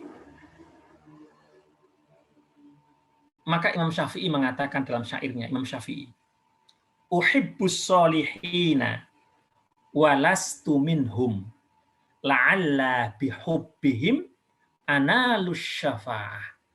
Uhibbus solihin, aku mencintai orang-orang yang soleh. Walastu minhum, dan aku bukan termasuk mereka. Ini tawadhu'nya Imam Syafi'i. Imam Syafi'i nggak ngaku sebagai orang soleh. Padahal kita tahu seperti apa Imam Syafi'i. 7 tahun hafal Al-Quran, 10 tahun hafal Muwatta, setiap hari itu khatam Al-Quran sekali, di Ramadan khatam Al-Quran 2 kali setiap hari. Imam Syafi'i. Punya murid yang luar biasa namanya Imam Ahmad bin Hambal. Itu muridnya Imam Syafi'i. Imam Ahmad bin Hambal punya murid banyak lagi. Orang-orang soleh semuanya. Tapi Imam Syafi'i, uhibbus solihin, aku mencintai orang-orang yang soleh. Walastu minhum, dan aku tidak termasuk mereka. La'alla bihubbihim analus syafa'ah. Semoga bihubbihim, kalau di sini kan dia lihubbi iyahum, di hadis ini ya. Kalau Anas bin Malik kan lihubbi ya, karena cintaku kepada mereka. Kalau bahasa Imam Syafi'i, la'alla bihubbihim, semoga dengan cintaku kepada mereka, analus syafa'ah, aku mendapatkan syafaat. Artinya apa? Ketika orang-orang yang soleh mendapatkan ridhonya Allah, masuk ke dalam surga, aku itu juga dapat syafaat. Karena aku pencinta mereka, jadi aku dikumpulkan bersama dengan mereka. Itu rahasianya. Kenapa kita diminta untuk mencintai orang-orang yang soleh? Kenapa kita diminta untuk memiliki cinta yang benar? Dalam bahasa Al-Quran, warka'u ma'ar-raki'in, dan kalian rukuklah bersama dengan orang-orang yang rukuk. Artinya apa? Kalian beraktivitaslah bersama dengan orang-orang yang soleh. Nanti akan bersama dengan mereka. Berarti ada cinta di situ. Nah, ini menjadi timbangan kita semuanya. Ya kan? Apalagi ketika kita mau meletakkan cinta kepada sesuatu yang akan menemani kita untuk jangka panjang. Itu berarti orang yang akan jadi jodoh kita. Timbangan-timbangan ini perlu kita perhatikan. Sabda Rasulullah, ya, ini untuk anak-anak muda terutama yang mau nikah ini. Kalau udah S2, udah di Belanda, belum nikah kan, ya pasti pulang udah pengen nikah kan, begitu. Dan saat-saatnya para jomblo-jomblower ini, ya, diperhatikan betul sabda Rasulullah Shallallahu Alaihi Wasallam. Tungkahul mar'atu li arba. Wanita itu dinikahi karena 4 hal. 5 liha, karena hartanya nomor 1. Wali jamaliha, karena kecantikannya nomor 2. Wali hasabiha, karena status sosialnya, status nasabnya. Wali diniha, dan karena agamanya. Fatfar bidatid taribat yadak. Pilihlah yang agamanya baik, kamu akan selamat, tidak celaka. Kalimatnya itu wanita dinikahi. Karena saat itu Rasulullah bersama dengan para sahabat Nabi, kan begitu. Ini sebenarnya timbangannya juga sama. Laki-laki itu dipilih untuk dinikahi juga karena ini timbangannya ini hadis ini untuk laki-laki dan perempuan sama. Biasanya orang menikah itu selalu seringkali yang nomor 1 jadi timbangan itu mal dulu. Biasanya itu karena harta dulu. Maka sering kan orang mengatakan itu uang itu bisa mengalahkan ketampanan. Di banyak tempat itu orang tampan bisa kalah dengan orang yang punya uang gitu. Karena umumnya manusia itu selalu lihat tuh mal dulu gitu kan. Ada orang tampan, ya kan, tapi dia misalnya nggak punya uang. Ada ini nggak begitu tampan, dia punya rumah, punya ini. Kadang-kadang perempuan lebih milih yang umumnya begitu, 5 lihat dulu, malnya dulu. Laki-laki dilihat malnya, perempuan juga begitu, zaman dulu juga begitu. Kemudian pilihan yang berikutnya selamanya itu biasanya karena fisiknya, lijamaliha, lijamalihi, karena ketampanannya, karena kecantikannya. Pilihannya begitu. Ya kan? Nasabnya, anaknya siapa dia. Kalau apa itu di Jawa ada bobot dan bebet, bebet, bobot, kan? Gitu kan. Jadi dilihat keturunannya siapa. Ya nggak salah. Apa salah? Nggak salah. Cuma Rasul ngasih supaya selamat. Kadang-kadang yang terakhir nih, yang tangan paling akhir manusia pada umumnya itu, baru lidiniha, agamanya piye, akhlaknya seperti apa, itu diletakkan paling akhir. Selalu yang dipatokkan duluan itu materi-materi semua tadi itu. Materi, baik materi keuangan atau materi bentuknya itu fisik, semua itu materi semua. Yang agama sering diletakkan paling akhir. Maka Rasul memberitahu, fatfar bidzatiddin. Pilih yang agamanya baik. Kamu akan selamat. Agamanya baik, juga cantik, juga keturunan orang baik-baik, juga orang yang beradab, itu yang diinginkan, kan begitu. Tapi timbangan agama dulu. Karena kalau agamanya baik, selamat. Perlu diingat bahwa ketika seseorang itu menikah, pasangan itulah yang akan menemani dia setiap hari. Ya. Jangan pakai standar apa itu orang-orang Eropa dalam terkait sama berumah tangga, ya. Kalau di Eropa kadang-kadang nggak perlu nikah. Ronaldo tuh nggak nikah loh itu. Jangan dipakai itu. Itu berbeda dengan apa itu dengan apa itu value kita berbeda. Menikah itu bagian dari yang ibadah. Maka seringkali kalau saya diminta untuk mengisi ular-ular pernikahan atau nasihat pernikahan, saya sering sampaikan, ibadah yang paling panjang sesungguhnya itu adalah pernikahan. Misalnya, ya Mas Fajri nikah dengan siapa, gitu kan? Itu kan sejak nikah Qabil itu sejak nikah itu udah beribadah sampai nanti kakek-kakek, nenek-nenek itu kan itu pernikahan itu ibadah loh. Ibadah yang paling panjang. Maka mencari teman ibadah itu yang sungguh-sungguh. Dicarilah yang paham agama, yang agamanya baik. Ya tentu agamanya baik. Kemudian keturunan juga yang baik itu pasti. Ya. Dilihat agamanya baik. Justru itu masalah harta itu nomor sekian, nomor terakhir seharusnya itu. Dulu nomor 1 dibalik itu ya. Pertamanya cari yang agamanya baik. Berikutnya ada lihat keturunannya. Karena penting. Karena keturunan itu terkait DNA-nya. Ya, kalau sama-sama milih ini kan sama-sama misalnya apa itu milih calon misalnya. Calon si A ini anaknya takmir masjid. Kemudian calon si B ya kan. Kadang nanti sama-sama cantiknya lah gitu kan. Si B ini anaknya penjaga diskotik misalnya. Sama-sama pilih yang anaknya apa itu takmir masjid dong. Ya kan? Sama-sama milih kan begitu. Itu namanya keturunan dilihat seperti itu. Baru kemudian lihat apa itu hal yang sangat manusiawi, lihat apa itu wajahnya, fisiknya. Maka dalam Islam kan diminta ketika ta'aruf, kenalan pertama kali untuk menikah itu memang harus ketemu, lihat wajahnya, cocok apa tidak. Kan kalau nggak cocok, ya udah jangan diteruskan, namanya nggak cocok jangan dipaksa-paksa kan begitu kan. Ya kan. Lihat kira-kira nanti sama orang yang wajahnya seperti itu yang akan kamu lihat setiap hari itu kamu akan bisa nggak? Karena itu akan menjadi teman kamu selamanya. Selama hidup kamu, kira-kira begitu. Oh, insya Allah aku bisa. Ya udah, bismillah. Itu keputusan kamu, berarti bismillah. Agamanya bagus, kemudian yang ketiga baru harta letakkan paling terakhir. Kenapa? Karena masalah rezeki itu Allah udah tentukan. Udah ada apa itu jangan kemudian ini kalau anaknya orang kaya itu pasti udah enak, belum tentu. Kalau bangkrut gimana, kan? Ya kan, belum tentu. Ya, betapa banyak anaknya orang kaya kemudian jadi miskin juga banyak. Anaknya orang yang nggak mampu kemudian dia itu bisa kaya banyak juga loh. Wong itu sudah ada apa itu timbangannya semuanya. Begitu.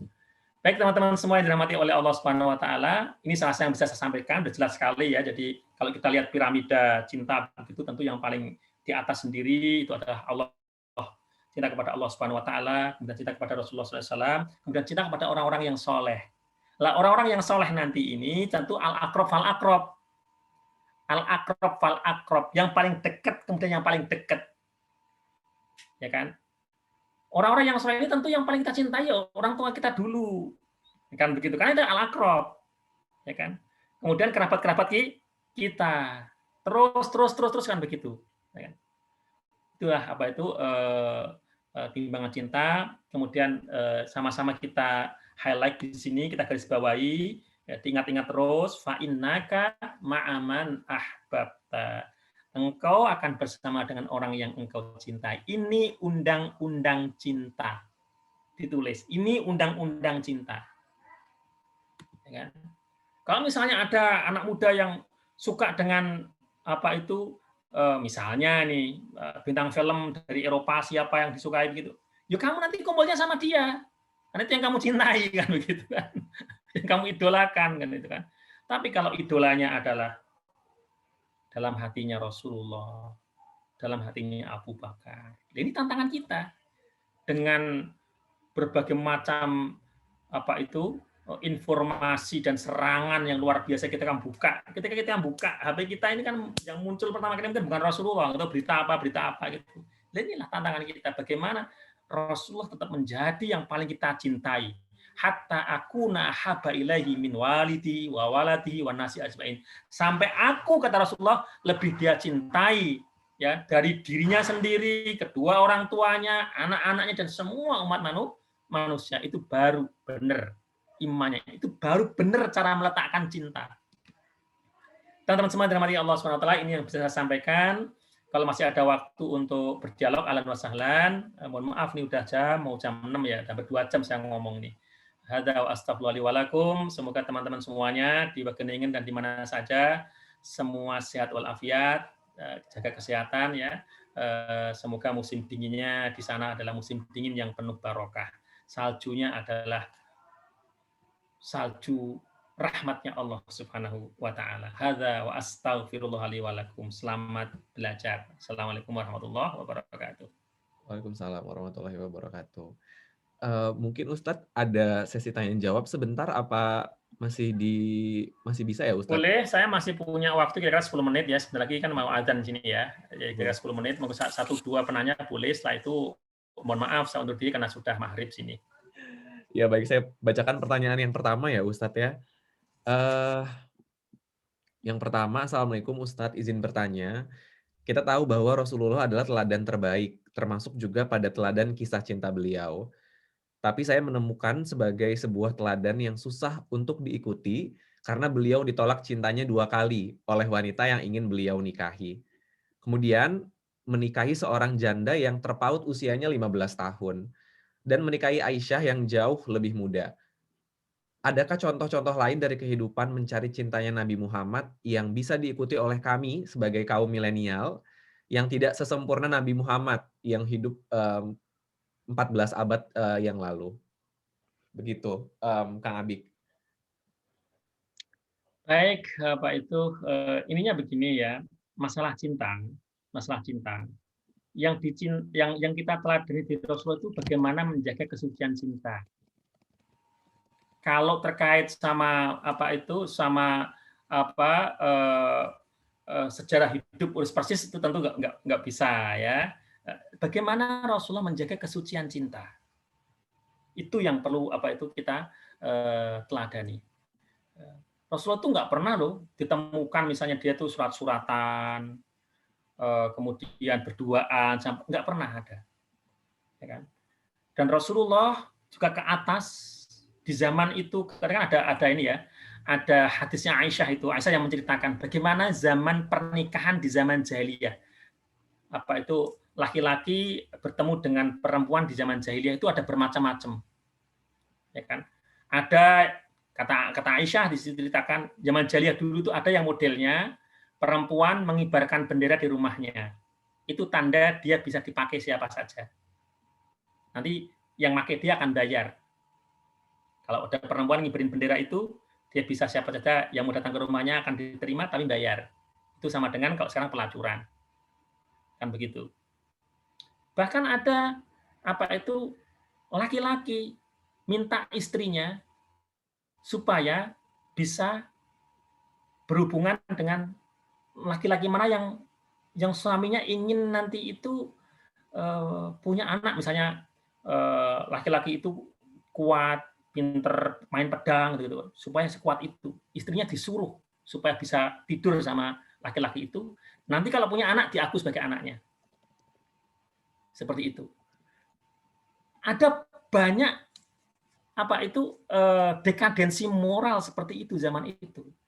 Tapi juga ada Aisyah menceritakan laki-laki datang kepada keluarganya, keluarga perempuan, ada saksi, ada mahar, kemudian nikah secara baik-baik. Itulah pernikahan yang dijaga oleh Islam. Seperti itu. Sampai ke atas, sampai zaman Nabi-Nabi juga seperti itu. Ya kan? Jadi nikah karena Allah Subhanahu wa taala, ada akad nikahnya, ada walinya, ada maharnya. Dia hanya akan berhubungan ya hanya dengan orang yang dia nikahi itu. Dan Rasulullah, kemudian ayah ibunya Rasulullah, dan sampai ke atas itu seperti itu semuanya. Tidak ada yang cacat di masalah di sini. Jadi Rasulullah sampai ke atas, sampai ke Nabi Ibrahim, semuanya seperti itu pernikahannya. Terjaga kesuciannya. Ini yang menjadi poin kita, ya kan? Jadi poin kita. Yang bagaimana kalau yang agak romantis Ustaz? Romantis tapi terjaga kesuciannya. Saya ceritakan. Inilah kisah Ali dengan putrinya baginda Rasulullah, yaitu Fatimah Az-Zahra. Fatimah Az-Zahra itu mendapat julukan Sayyidatun Nisa'i Ahlil Jannah, yaitu ratunya wanita di surga, itulah Fatimah Az-Zahra, putri baginda Rasulullah SAW. Ya kan? Kalau kita baca di hadis kan begini, beberapa sahabat Nabi itu melamar Fatimah kepada Rasulullah. Siapa sih yang tidak ingin mendapatkan kehormatan, istilahnya kan begitu. Itu kan istilahnya putrinya Rasulullah. Semua orang pengen mendapat kehormatan itu. Maka beberapa sahabat Nabi, orang itu sah kok. Ngelamar itu kan sah. Ngelamar itu boleh. Beberapa sahabat Nabi itu ngelamar Fatimah. Tapi sama Rasulullah enggak dikasih. Oh enggak. Enggak itu bukan karena dia kurang, enggak, karena nanti punya alasannya akhirnya. Sampai saat itu Ali itu enggak punya apa-apa. Ali itu dikenal sebagai sahabat yang miskin. Sampai ada sahabat Nabi ngomong ke Ali, itu sahabat-sahabat Nabi udah pada ngelamar Fatimah tuh, kamu nggak pengen ngelamar? Tapi aku nggak punya apa-apa. Yang penting maju aja. Yang penting maju aja. Itu beberapa sahabat tuh udah ngelamar ditolak sama Rasulullah. Coba kamu maju. Ya kan? Ali ini kan statusnya sebenarnya kalau secara ini kan paman ya, pamannya Fatimah berarti kan agak jauh tapi kan. Ya, begitu. Ali itu kan sepupunya Rasulullah. Abdullah, ya kan, bersama dengan Abu Thalib, ini kan kakak beradik. Begitu. Nah, Ali ini berarti kan ketemu di kakek nanti kan ini sama Rasulullah. Ali ini sepupunya. Tapi usianya memang di bawahnya Rasulullah. Jadi memang usianya itu ya di atasnya Fatimah dikit, kira-kira begitu. Nah, Ali ini mau maju, tapi dia tahu diri, nggak punya, kalau ditanya maharnya gimana. Akhirnya karena didorong-dorong sama temennya, kamu maju Ali, gitu kan, kamu maju, jangan khawatir, kamu maju aja. Yang lain tuh ditolak, ini kamu maju ayo, dipanas-panasin si jomblo ini satu ini. Akhirnya maju, datang kepada Rasulullah sambil takut begitu kan. Mau ngomong gitu kalau di hadis itu, Ali itu mau ngomong tuh sungkan gitu. Sama Rasul tahu. Ngerti anak muda ini. Kamu datang mau ngelamar Fatimah ya Ali. Macam gitu. Wah, Ali merah-merah padam itu. Langsung Ali jawab, "Na'am ya Rasulullah." Iya ya Rasulullah. Langsung Rasul bilang begini. Maharnya kira-kira saya nggak punya apa-apa, Rasul. Rasul terus bilang begini, itu baju perang, baju besi perang, yang dulu aku berikan kepadamu itu masih? Masih, wahai Rasulullah. Itu aja ya maharnya? Iya. Akhirnya Ali dinikahkan dengan Fatimah, maharnya baju besi, yang baju itu dulu pemberian Rasulullah kepada Ali. Itu menjadi maharnya. Akhirnya menikahlah Ali dengan Fatimah. Ini kita bisa melihat seorang ayah, jadi ayah ini, Rasulullah itu tahu kalau Fatimah itu sukanya sama Ali. Ali suka sama Fatimah. Tapi kita nggak akan pernah menemukan cerita Ali dua-duaan sama Fatimah, meskipun mereka keluarga dekat ya, mereka sangat menjaga kesucian. Bahkan Ali aja kan mau ngelamar aja kan masih maju mundur begitu. Kenapa? Karena saking dahsyatnya menjaga kesucian cinta ini loh. Saking dahsyatnya menjaga kesucian cinta itu. Dan nanti kita akan temukan dialog suatu ketika Fatimah mau ngomong sama Ali, "Wahai suamiku, tahu nggak kamu? Dulu sebelum aku nikah dengan kamu, aku tuh pernah mencintai seorang pemuda." Ali langsung kaget itu. Langsung cemburunya kan muncul, rasa cemburunya. Waduh, kok istriku pernah mencintai seorang pemuda? Siapa dia? Dia itu adalah kamu. Jadi Fatimah itu diam-diam itu udah menyukai Ali sejak sebelum menikah, tapi kan nggak pernah. Jadi Syekh Muhammad Ramadan Al-Buti, ulama besar dari Syria, itu pernah ditanya, saya baca apa itu pertanyaannya itu. Pernah ditanya sama seorang pemuda, "Wahai Syekh, apakah jatuh cinta itu haram?" Karena kadang-kadang itu cinta itu datang begitu saja. Kita nggak minta, tapi itu muncul aja begitu saja gitu loh, suka gitu loh. Apakah itu haram? Padahal kita kan nggak minta itu juga sebenarnya, tapi itu datang begitu saja. Tahu-tahu kita pernah kenal seseorang atau pernah lihat seseorang langsung jatuh cinta gitu. Itu apakah haram? Jawaban Syekh Ramadan Buti bagus sekali. Syekh Ramadan Buti mengatakan, cinta yang kamu tidak ada ikhtiar di sana, yang muncul begitu saja, itu bukan sesuatu yang dosa. Adapun dosa dan tidak, itu setelah ada ikhtiar, ada kamu bisa milih apa yang kamu lakukan. Setelah itu apa yang kamu lakukan, itulah timbangannya. Nanti menjadi dosa apa tidak, setelah itu apa yang kamu lakukan, setelah kamu jatuh cinta itu. Kalau kamu jatuh cinta, kemudian kamu tetap menjaga kesucian, ya nggak masalah. Tapi kalau setelah kamu jatuh cinta, bayang-bayangin terus, jadilah bisa jadi zina hati dan sebagainya, ngirim yang tidak perlu, ya kan? Seolah-olah itu ngirim nasihat, tapi sebenarnya pengen dapat jawaban dari si dia, misalnya gitu. Seolah ngingetin, jangan lupa ya, ini musim dingin, jaga kesehatan, akhi. Seolah-olah sok care gitu, padahal itu pengen sudah dijawab juga. Mau tidur malam-malam, jangan lupa ini musim dingin, nanti malam jangan lupa tahajud, ukhti, ngingetin supaya tahu. Padahal itu setan masuk di situ. Itu namanya talbisu iblis, selimut iblis. Ya kan, hati-hati di sana. Ya kan, jadi apa itu kisah-kisah apa itu para orang-orang yang soleh, yang romantis itu banyak sekali. Ya kan, yang paling penting adalah kita mengambil apa itu keteladanan mereka dalam menjaga kesucian cinta. Keteladanan mereka dalam menjadikan nikah itu menjadi bagian dari ibadah kepada Allah Subhanahu wa taala.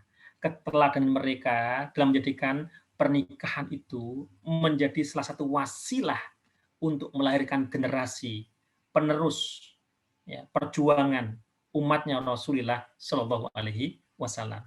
Mungkin itu yang bisa saya sampaikan, teman-teman semua dirahmati oleh Allah Subhanahu wa taala. Semoga semua diberi taufik oleh Allah Subhanahu wa taala. Mohon maaf tidak bisa lanjut lagi, sudah tinggal beberapa saat lagi akan azan maghrib. Selamat sekali lagi ya, selamat belajar teman-teman yang masih student di sana. Kalau yang mungkin di sana sudah jadi permanent resident atau mungkin kerja di sana, ya selamat beribadah, bekerja. Semoga semua diberi kesehatan oleh Allah Subhanahu wa taala dan semua diberi istiqomahan berjalan di jalannya Allah Subhanahu wa taala. Kita dirahmati oleh Allah dan selalu diberi hidayah oleh Allah Subhanahu wa taala. Hadza wa astaghfirullah li wa lakum. Assalamualaikum warahmatullahi wabarakatuh. Waalaikumsalam warahmatullahi wabarakatuh. Terima kasih sebelumnya